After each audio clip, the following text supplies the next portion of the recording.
Is Money, Power, Respect by the Lox still a classic or a commercial experiment gone right? Let's talk about it.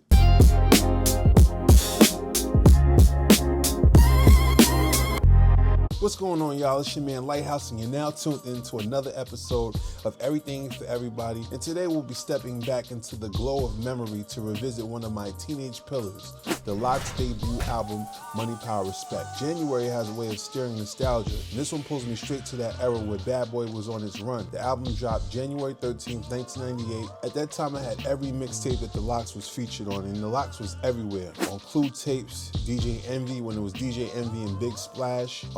It was floating around the underground, you know. I used to see Jadakiss and Styles P at Black Men's Jewelers in Mart 125 in Harlem, and this was a time where there was no cameras, no proof, just the thrill of being a high school kid brushing shoulders with legends that I heard on the tapes. It was always dope. I used to go to school and be like, yo, I saw the Lox.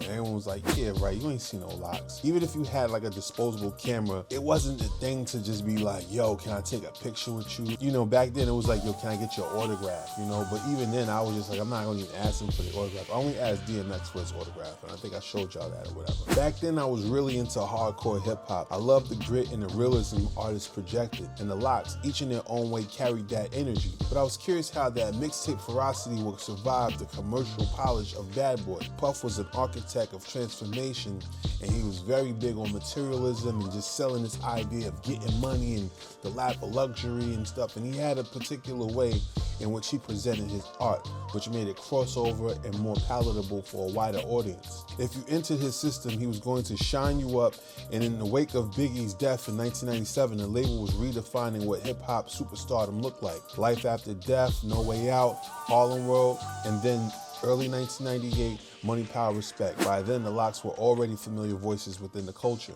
Their debut took off immediately. Gold album, gold single, and they were platinum by 1999. Puff's fingerprints were everywhere. The Mary J. Blige endorsement, the name change, the conceptual framing. The Lox became the lyrical sharp edge of the Bad Boy brand. Fresh-faced talent, but lethal. And I'll be real, at first listen to Shine threw me off. It was cool, but it didn't bring about the same instant awe of Big and Mace. Some of the tracks felt curated for commercial reach, not for the streets where the bars were forged. But when your mother buys you a cassette, you sit with it, you learn to love it, you let it grow, and over time the bars opened themselves up. What felt surface level at 15 proves to be more meaningful when you revisit it as an adult. Looking back, Puff's vision was smarter than I understood. He crafted records that expanded the label's universe while advancing the Lox into new spaces. And when We Are the Streets dropped, we finally heard them without the guardrails. That's when we got to hear the real Lox. That album was more of what I was expecting from them, but Money, Power, Respect is an album that put them on the map, and it worked. But the moment on this album that changed everything for me, and which makes this a classic for me, is Jadakiss's solo track, All for the Love. It was one of the first songs that made me say, you know what, I want to make beats. I want to do whatever they're doing. That shit just sounded so crazy. Like, I just was like, that was my favorite beat. I was even looking in the credits, and I was like, oh, Kasim Dean, Swiss Beats. And from that point on, if it said Swiss Beats was producing it, I bought it, you know what I mean? So that introduced me to a whole bunch of other artists and stuff that, you know, Swiss was working with. And I just like the sound. And the sound really came from PK and Dame Grease. Like, Dame Grease got this song, Good Morning America.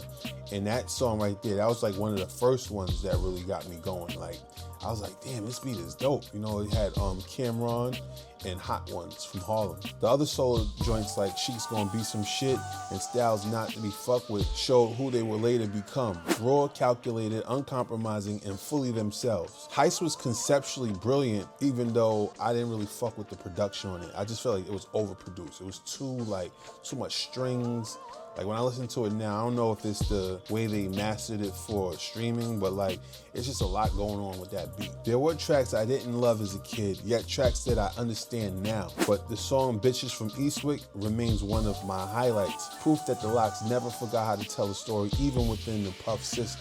For me, Money, Power, Respect is a classic, not because it's flawless, but because it captures the tension between art and ambition and authenticity and aspiration.